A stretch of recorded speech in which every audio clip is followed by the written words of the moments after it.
मनसर तालुका आंबेगाव येथील आयुर्वेदिक क्षेत्रातील तज्ज्ञ मंदा रोहिदास शेंडे वय 80 वर्षे यांचे वृद्धपकाळाने राहत्या घरी रविवार दिनांक 15 फेब्रुवारी रोजी निधन झाले आहे।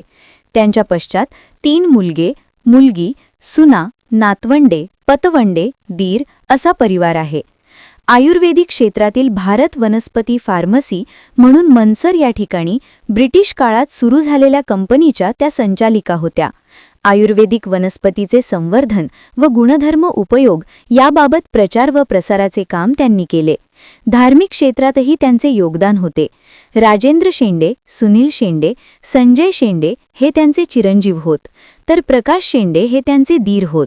मंदा रोहिदास शेंडे यांचा दशक्रियाविधी मंगळवार दिनांक 24 फेब्रुवारी 2026 रोजी सकाळी 7:30 तपनेश्वर स्मशानभूमी, मनसर, तालुका आंबेगाव, जिल्हा पुणे या ठिकाणी होणार आहे।